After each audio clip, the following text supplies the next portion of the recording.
estadísticas son gran negativas. Hasta ahí digamos que es de manera común. Lo otro es en cuanto a su medio de cultivo. Suelen ser muy selectivos. ¿Qué implica eso? Que van a vivir si es que hay concentración, en este caso de agar sangre, también agar chocolate. ¿Qué diferencia es esto? Porque tiene antibióticos. Es decir, normalmente estos medios cultivos se preparan, ¿ya? Y se le adicionan antibióticos para competir con la flora contaminante. Hay que tomar en cuenta, por ejemplo, si tú tienes gonorrea, que es la enfermedad, obviamente la gonorrea va dedicada o hacia la zona de los genitales. ¿Estamos? Si tú así nomás, sin tener gonorrea, ¿qué enfermedades tienes tú? Chango. Tú vas a tener colino. Tú vas a tener gardenia. Tú vas a tener cándida. Tú vas a tener bovigundio. Tú vas a tener hasta E. coli. Se va a tener un montón de bacterias en las cuales son contaminantes. Es por eso que se utilizan en este medio cultivo selectivo los antibióticos. Esos antibióticos van a eliminar la flora contaminante. ¿Para qué? Para que pueda desarrollar activamente, en este caso, la Neisseria. ¿Ya? Tomen en cuenta que todas las enfermedades de transmisión sexual, como pueden ser todas estas, incluye la gonorrea junto con la sífilis son las más graves. Claro que son tratables, pero obviamente con el tiempo lleva a empeorarse. ¿Ya? La gonorrea en sí, cuando se junta con todo esto, incluso dentro de la literatura dice que el grupo de estas bacterias, con la acción incluso del estafio estrecto, lo que se debería hacer como el chakra blanco, y hace que prácticamente los genitales comienzan a ser devorados, y comienza a crearse costra, y comienza obviamente a eliminarse el resto. Prácticamente el penecito se reduce a la mitad. Y si tus labios vaginales son que es la zona, que vuelve el labio pecorino, se te va a comer, ¿ya? Debido a la acción de estos microorganismos. Es por eso que se llama medio de cultivo selectivo. Ustedes ahora mismo también mencionaron el llamado time marking. Time marking es un medio de cultivo que suele utilizarse netamente para que la bacteria sobreviva. Porque como nosotros seleccionamos bacterias que son altamente patógenas, también son sensibles al medio ambiente. Es por eso que se ponen ustedes en la práctica, muchos han traído su tubito como medio de cultivo. Esa vaina, para lo que era nuestra, que no es la práctica, no servía. Digamos, para un paciente con gonorrea y sífilis, si era viable. Y el otro detalle también, si bien es cierto, esta enfermedad es bastante pegada, antiguamente era considerada como enfermedad de transmisión sexual de las prostitutas o servidoras sexuales. Hoy en día, con esta vaina de la implementación por parte del Ministerio de Salud, prácticamente son muy pocas las poblaciones de prostitutas que tienen enfermedad. La población más vulnerable es la población común y silvestre, como ustedes. ¿Ya? La prostituta, vamos a decir que está más certificada que todos ustedes. Para chambear tiene su responsabilidad. ¿A ti quién te controla? ¿Te das cuenta? En cambio, ella sí, para chambear tiene que estar bien limpias. Ustedes, a la puta si se baña, pero comer. Bien, vamos a ver Neisseria gonorrea. La Neisseria gonorrea, básicamente, es una enfermedad de transmisión sexual. ¿Ya? Obviamente, también se va a dar por comites. Si lastimosamente tú prestaste tu ropa interior o algún tipo, no sé, afectada, por ejemplo, palmolive, y tu amiga que tiene infección no usa, obviamente te va a transmitir la enfermedad. ¿Ya? También puede haber habido casos en los cuales pacientes con gonorrea han misionado en el mismo baño, las mujeres con orina con presión, eso salpica y la gota de la orina que estaba infectada puede mojar los labios y esto también puede desarrollar la enfermedad. ¿Ya? Pero no te vas a contagiar en la piscina, que me iba al río, ¿no? Que mi amiga pasó por mi lado, no. Ni tampoco que te has subido a una moto caliente, como dices tú, no. Eso no pasa, ¿ya? Por si acaso. Ahora, en este caso, sus compañeros dijeron que eran unos diprococos que son inmóviles y no poseen cápsula. Pero, ¿cuál es la característica? Y acá tienen que tener en cuenta lo que vendría a ser cuál es su célula blanco, ¿ya? O también llamada célula diana. Su célula blanco, célula diana, normalmente es la célula epitelial. la célula epitelial, la que está a nivel de los genitales, es la zona donde se va a adherir esta bacteria. Es por eso que lo hace muy diferente a una Neisseria meningitis, porque ella tiene prevención con las células, en este caso, que se ubican a nivel de la meninges. La membrana que recubre el cerebro. Cuando yo les dije que supuestamente se había la posibilidad, un alumno, en un momento cuando le pregunté, como dice, ¿dónde era la sífilis? Perdón, la meningitis. A nivel del cerebro. ¿Dónde está el cerebro? En la cabeza. ¿Puede contagiar los genitales? Sí, allá en la cabeza. No, no pasa eso. ¿Ya? Por más que acá en tu cabeza diga que en la cabeza, no tiene la membrana meningitis. Por tanto, no hay actividad de una meningitis ataque sobre los genitales, debido a que las células blancas son muy diferentes. Estamos hablando de las células donde va a atacar. Ahora, esto tiene una característica de adherencia. La adherencia lo dan las propias fibrillas. Las fibrillas son una especie de, vamos a decir, pículas que salen en la pared celular y esto favorece que se adhiere hacia el tejido y comience a desarrollar. Uno de los principales casos en cuanto a los síntomas y signos es el hecho que va a presentar dolor, va a haber pus y aumento de temperatura en la zona donde se desarrolla. Cuando empieza a tener dolor al orinar, incluso también porque se bota pus a nivel de la secreción uretral, básicamente en eso, si el paciente no se trata adecuadamente, esto puede invadir parte de lo que vendría a ser el glande y va a provocar lo que vendría a ser el chancro oral. En el chancro oral, como les decía, es muy complicado, porque vamos a suponer que está la parte de la piel, ¿ya? Se forma la pus, se hace una herida, obviamente tú le puedes aplicar cualquier crema, se forma la costra y la costra se desprende y nuevamente queda herida abierta y luego tiene que formarse nuevamente otra costra, desprende la costra, ¿no? Y otra vez se desprende, finalmente tu cosita va a terminar así, ¿no? A cepa, se va a perder y ahí se está pegado. Esta enfermedad era bastante agresiva en la época, en este caso, de la Edad Media. Recuerden que las enfermedades de transmisión sexual también eran consideradas como castigos divinos. Por lo mismo, los dioses castigaban.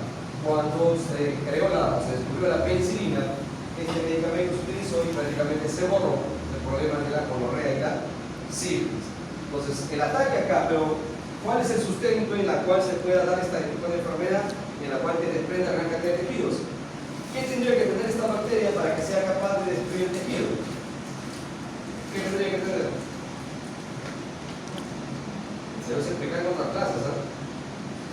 ¿Qué tendría que tener esa bacteria para que sea capaz de destruir el tejido, en este caso de la piel?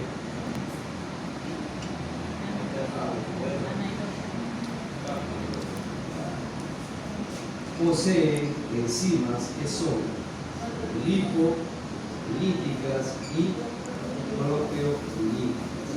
Eso está construyendo el tejido, tiene la capacidad de romper el colágeno, ¿no? Que está en la piel, la queratina, y esto provoca obviamente que se comience a consumir.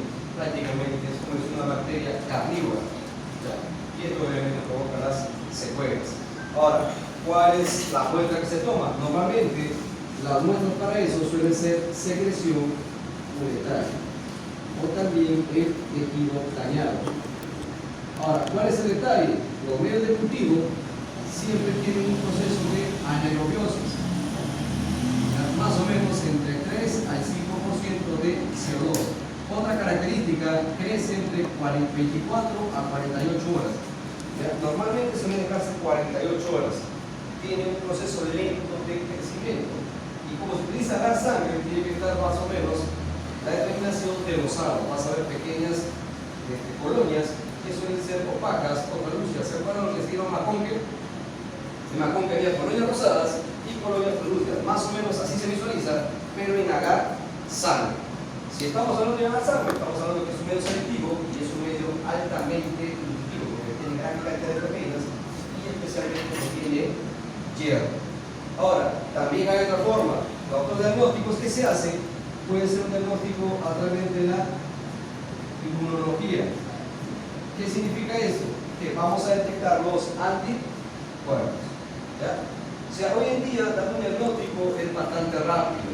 Normalmente la gente no suele asistir a hacer los controles por pudor, por miedo, por vergüenza, y esto hace bastante más vamos a decir, más complicado de que pacientes se puedan operar, porque incluso hay pacientes homosexuales, por ejemplo, que les parece heridas a nivel del ano, y eso comienza a dañar, y sí, les soy sincero, esos pacientes ya no recuperan su ajustamiento. Y ya comienza caso. Ahora, cuando atacan necesariamente las meninges, su vía de ingreso suele ser oral o aéreo. Es decir, ingresa por la boca o ingresa por las fosas nasales. Por ahí va a ingresar. Obviamente, estos empiezan inicialmente con una infección de garganta. Estas van hacia el oído medio, luego oído interno, y finalmente llegan a las meninges. Ahora, ¿qué sucede acá? Acá automáticamente provocan el proceso de inflamación. El detalle está muy latente en el hecho de que, aparte del cerebro, es muy difícil sufrir inflamación, porque prácticamente todo se ve bloqueado.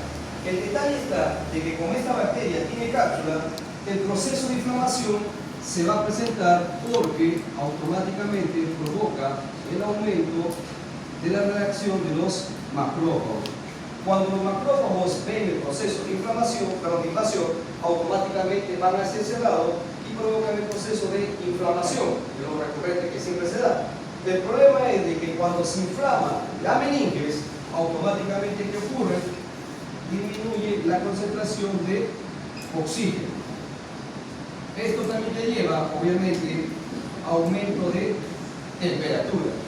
Consecuencia, en ambos casos, muerte neuronal. Las neuronas mueren. ¿Cuál es la secuencia que va a dar ahí?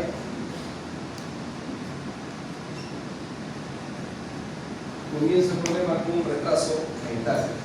Como las neuronas mueren, si bien es cierto el paciente puede salvarse, el hecho de que haya habido menos concentración de oxígeno, el hecho de que haya habido aumento de temperatura y por ende muerte de las neuronas, si bien es cierto el paciente puede ser rehabilitado, tratado, finalmente queda con un retardo mental, un retraso. En algunos casos es leve, ¿no? Y aun cuando sea abundante o mayor el retraso, hay que tomar en cuenta que el retrasado no se da cuenta que tiene retraso. Según él, la vida sigue normal. ¿Ya? Según él va a decir que es inteligente, es guapo, ¿no? Que se las sabe todas, que es gozandero, es entero. Entonces, esa es la diferencia. Ahora, vuelvo a repetir, cuando esto ataca a este nivel, hay que tomar en cuenta que estos microorganismos jugan hacia el líquido cefalorraquídeo. Los microorganismos van a migrar a esa parte, por suerte, porque imagínate cómo podemos tomar una muestra, hay que abrir la cabeza y sacar un segmento a nivel de la meninge. No, por suerte, invaden también el líquido cefalorraquídeo y esto hace la posibilidad de hacer un diagnóstico. Es por eso que el líquido cefalorraquídeo viene a ser la muestra ideal para lo que vendría a ser un cultivo. ¿Ya? El cultivo sería lo mismo, sería con agar sangre o agar chocolate. La diferencia es la concentración. Este requiere entre 5 a 10% de CO2 y un tiempo de 72 horas en anaerobiosis. Es mucho más complicado aislarlo en este caso. Ya necesita mayor concentración de CO2 y el tiempo son 3 días para que se desarrolle. Mientras que el otro era 48, estos son 72 horas. Ahora, ¿cuál es el detalle cuando hablamos de una infección por la meninges? La diferencia es de que normalmente cuando este tipo de microorganismos ataca, no ataca solo. Ya, normalmente puede atacar con otras semillas. ¿Se acuerdan de la gonorrea? Está con los bacterias contaminantes. Cuando esta ataca, deja de protegido la parte del sistema respiratorio y puede atacar con otras enfermedades y finalmente el paciente no solamente tiene meningitis, sino también tiene neumonía. Casi normalmente los niños en este tipo de enfermedades no dan el tratamiento para la meninges y creen que este es el problema respiratorio. Sin embargo, pueden morir o por pulmonía o por daño a las meninges. Recuerden que a veces los niños tienen fiebre muchas madre lo deja, y un niño que tenga más de 3 días con fiebre continua, es más seguro que pueda quedar con esta secuela. ¿Ya? O si no, lo que ustedes dicen, no, que ese niño sufre de asma. Y no es tanto así, sino que ya tuvo daño a nivel del cerebro, siendo lo que incluso en algunos casos confusiones con lo que ustedes llaman epilepsia. Y lo ocasionó, en ese caso fue un descuido. ¿Alguna pregunta? ¿No? ¿Ya? Para hablar sobre ese otro tema que muchos de ustedes pueden haber tenido. Sí. Conocida como sífilis. La sífilis era prácticamente una de las enfermedades que tradicionalmente provocó la muerte de muchos genios en el mundo. En la Edad Media, muchos genios morían de sífilis. Como les dije, era una enfermedad mal curada. Esto hacía que inicialmente el paciente llegue a una etapa que todos lo vemos primaria, en la cual te aparecen las heridas. Luego viene la secundaria, que te van a aparecer una especie de manchas y rash. Y la terciaria, en la cual ya viene a ser una demencia. Normalmente se dice demencia senil, supuestamente de los viejos, que esta enfermedad puede estar años en tu cuerpo, y llegas a una etapa de envejecimiento en la cual te vuelve loco. Y todos atribuían a eso, porque realmente sí era producto de una infección bacteriana. En las heridas, obviamente, acá aparece lo que podría ser una especie de pus y también un coágulo. Eso que aparece a nivel de los genitales. ¿Cómo te fuiste a haber contagiado? Relaciones sexuales o también a través de COVID. En la secundaria, obviamente, aparentemente tú has curado esto, y esto te aparece más o menos a los 2 meses. Y esto te aparece, por ejemplo, hasta inicialmente los 4 años. El detalle está que cuando tú tienes esta enfermedad, te vas a hacer un diagnóstico. Normalmente la gente lo que viene a hacer es su prueba inmunológica. ¿Qué significa? Te toma una muestra de sangre y automáticamente te hago la prueba de RL o también de RPR. ¿Qué significa esto? En uno detecto los anticuerpos. Ahora, acá hay un detalle. Cuando hacemos una prueba inmunológica en sangre, yo quiero detectar los anticuerpos, no a la bacteria. No se detecta la bacteria en una prueba para sífilis, por si acaso. ¿Ya? ¿Qué es lo que sucede? Normalmente yo tomo mi muestra de sangre, lo centrifugo, me va a quedar el suero o el plasma. Se supone que ahí están los anticuerpos. Yo coloco una lámina por objeto, agrego acá el suero y el reactivo contiene los antígenos, ¿ya? El reactivo contiene los antígenos de la bacteria. Entonces, ¿qué sucede? Si acá está el anticuerpo más el antígeno, obviamente va a provocarse una reacción antígeno-anticuerpo. Entonces, si el anticuerpo que yo tengo de la sífilis en mi sangre va a reaccionar con el antígeno que está en el reactivo, eso será un proceso de reacción normal, antígeno-anticuerpo, pero yo no lo puedo visualizar. Entonces, ¿qué hace esta prueba? Te agrega un segmento más, carbón activado. El carbón activado, el carbón vital es negro. Entonces, cuando se da la unión antígeno-anticuerpo, también se une el carbón activado y por tanto se forma un precipitado negruzco.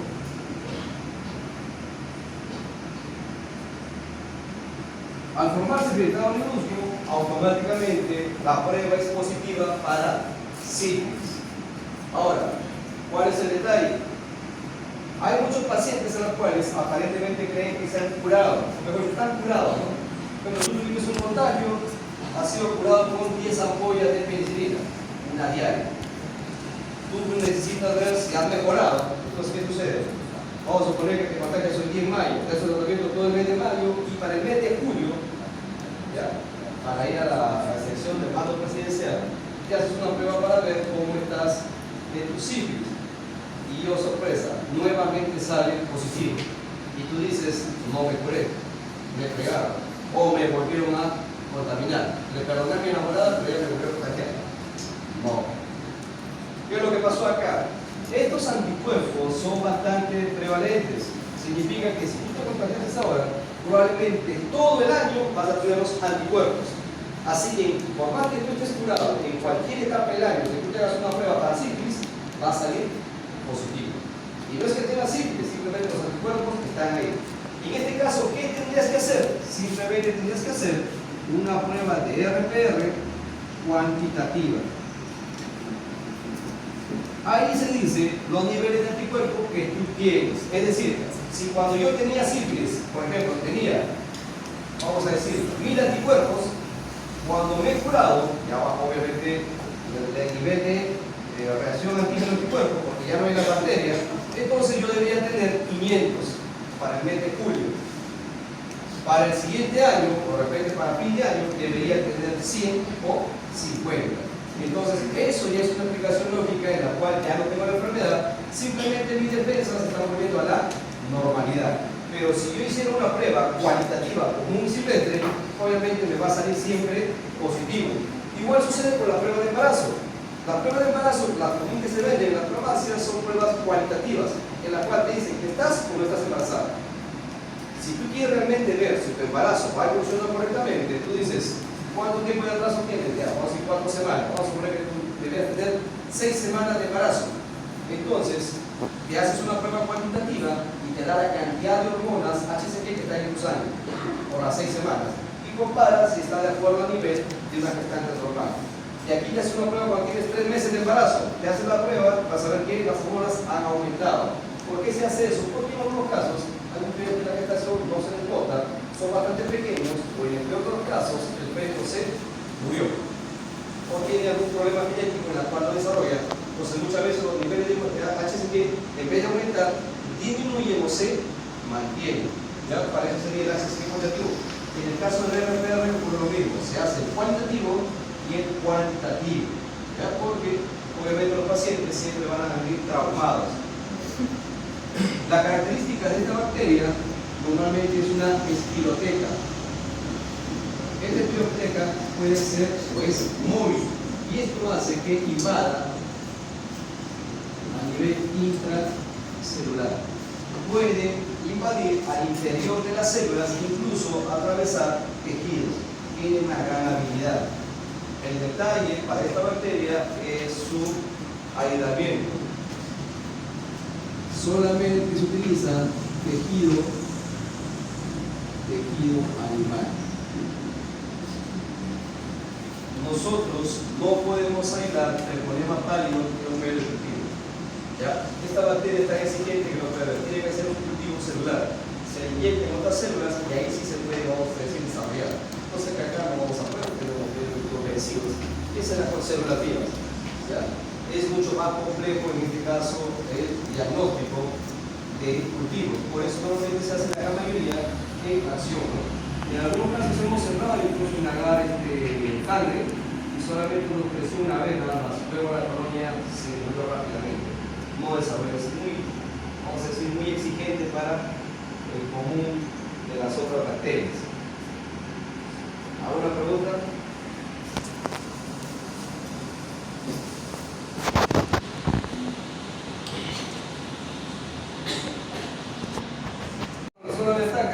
Suele mencionarse. El detalle es que es una bacteria gram positiva y suele ser saprófica o sapozoica. ¿Qué significa eso? Suele vivir de células con materia orgánica muerta. Prácticamente estas suelen ser oportunistas. Cuando aumenta su concentración suele provocar enfermedades.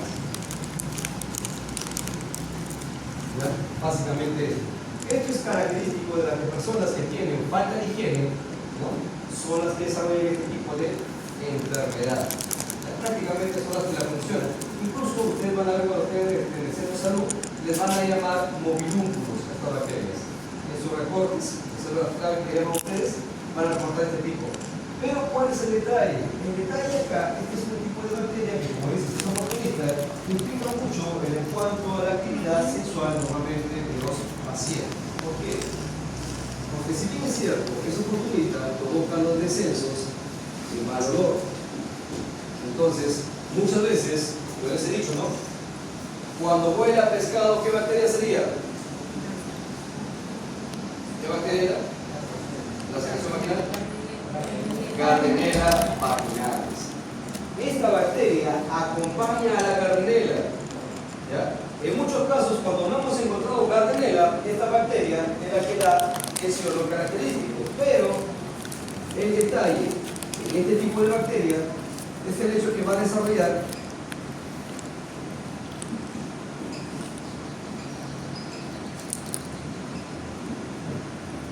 descensos blanquecinos, que son muy semejantes como si fuese, vamos a decir, cuando la mujer está en etapa reproductiva. ¿Ya?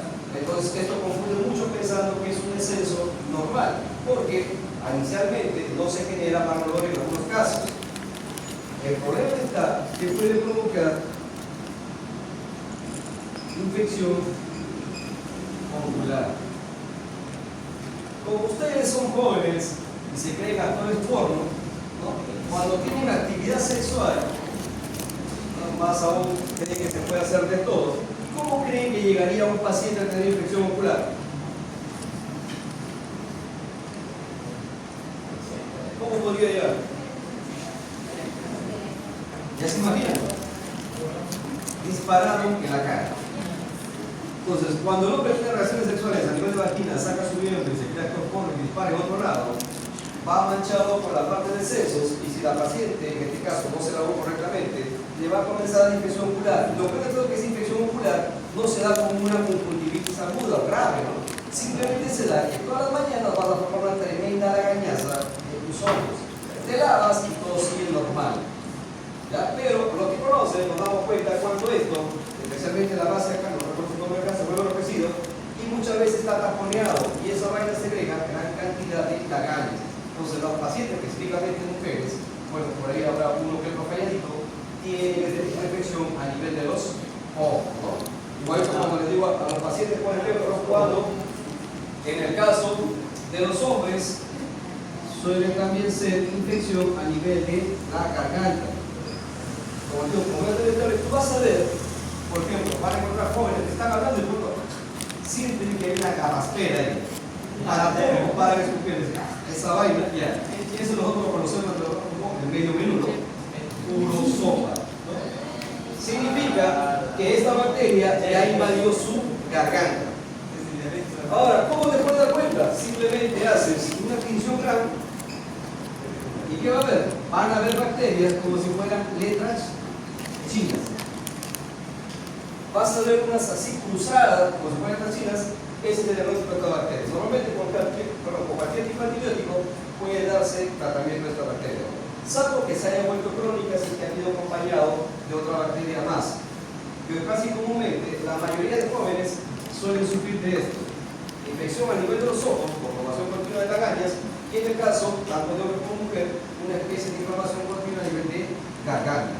Muchas veces no lo toman en cuenta. ¿Ya? Este tema me lo habían pedido la vez pasada porque había varias enfermedades que no se han notificado y pedían que era por otro tipo de infección.